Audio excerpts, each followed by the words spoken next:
So when we talk about everyday heroes, something comes to mind, and that word is love. Now, I'm not talking about the romantic, ooey gooey, can't get that person out of my mind, flowers and chocolate kind of love. I mean self-sacrifice. And a verse comes to my mind when I think about that word self-sacrifice is John 15:13 that says, "Greater love has no one than this, to lay down one's life for one's friends." So I want to tell you about my everyday heroes. I was going to say hero, but I really have two of them, and it's very, very tough to distinguish the two of them because they're actually married. So growing up, both my parents were my true heroes. So I'm going to talk about both of them. So let me start with my dad because I'm a lot more like my dad than my mom. I remember my dad coming home from long hours of work, almost having no energy, and being able to just drop everything that he had right on the floor and just started tackling us and wrestling us. And I have two brothers, so the three of us just loved it. And I think something that stuck out about my dad was he loved the Lord. So we did this thing where we had family dinners, and so we would be just about to eat, and my dad would spend about 5 minutes with these lengthy prayers. And I remember sitting there getting restless and being like, I want to eat, you know? I remember thinking, my dad really loves Jesus, but does he love me? I'm starving here. I remember too in church in middle school, my dad had just his hands up in the air and he was just worshiping the Lord with all he had in his heart, and it was pretty embarrassing. I remember one time too, he got down on his hands and knees and was just praying to the Lord, like right during the service. And I remember thinking, oh my gosh, someone please pull him up. And it didn't hit me till much later that love, his reckless abandonment for the love of Christ was really why I see him and saw him as a true hero in my life. Because that reckless abandonment, that kind of focus and love just for Jesus, what happened was it flowed down to his wife, which is my mom, and then flowed down to his kids. So I think that kind of self-sacrifice really, and that love for us really came because he had such a deep love for Christ. My dad's self-sacrifice came in many shapes and sizes. I remember financially in college not being able to even afford the car that I was driving, and my dad actually bought the car from me and then gave me his van for free. I think both my parents were in on that for sure. But I remember never being in need. I don't remember there was even one time in my life where I figured, oh man, I'm not going to be able to support myself. And because it was my dad and my parents. They loved me so much and they always sacrificed their money. My parents always believed in something that they instilled in me about money, was that it was just a blessing to love other people. I remember my dad waking up at 4 a.m., right? That's pretty early. I don't know if you guys wake up at 4 a.m. Hopefully not. But 4 a.m. to drive me to hockey games or practices. And we played this game, something funny that my dad would do. He actually did it with his father, did with him, my grandfather. And what we would do was we'd be driving, and obviously no one was around. It was 4 a.m. in the morning.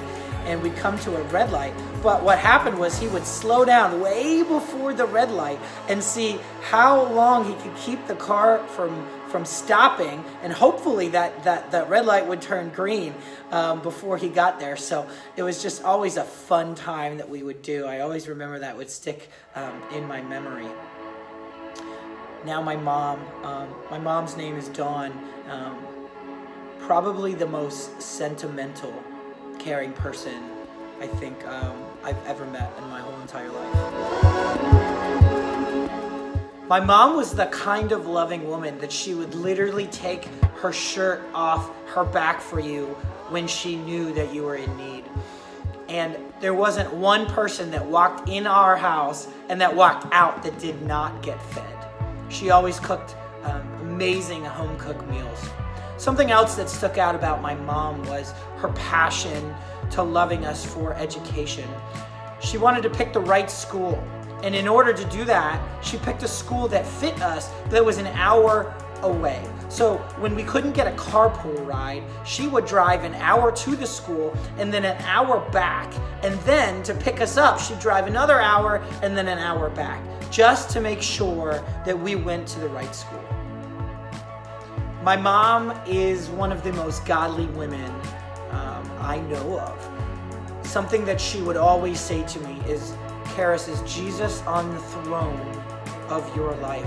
She would constantly be praying for me, and she would even pray over me at times for that relationship to bud with Christ in my life.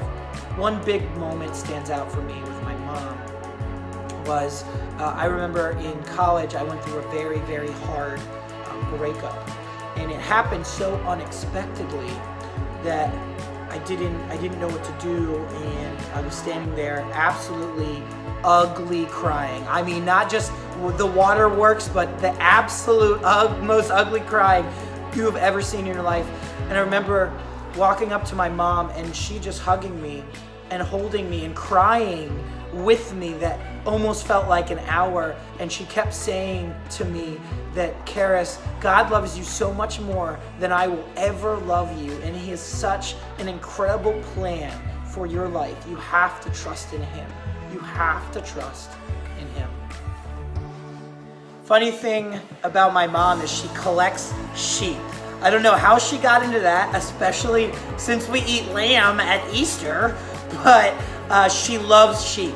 I mean, the word love doesn't even express the feelings that she has for collecting sheep. She has sheep figurines, sheep wallpaper, sheep towels, sheep curtains, you name it, sheep everything, she has it.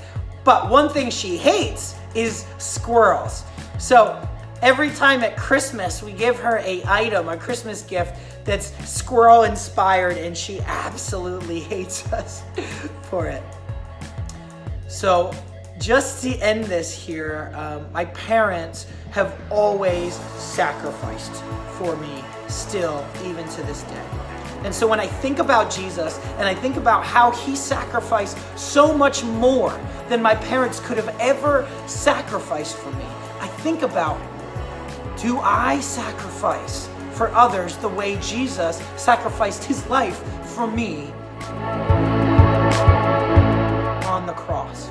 And it makes me think about those everyday heroes that love us in ways that Jesus did, that shows us who Christ was. So when I think of everyday heroes, I think at a time right now, I think about the healthcare workers who are working on the front lines against COVID-19 to save people's lives, like nurses and doctors, and even my brother who works at a hospital. I think about those people who are working in grocery stores and are stocking the shelves. Think about your parents who are working other jobs at home right now, but they're teaching you and homeschooling you in certain ways. And then I think about Jesus. I think about the man who sacrificed his life for sinners like myself, who gave their life up to battle sin, to pay the price when he never needed to do that in the first place. I think about everyday heroes who exemplify who Christ is in their everyday actions, in their everyday words, because they love Jesus and they show us what true love is. Who is your everyday hero?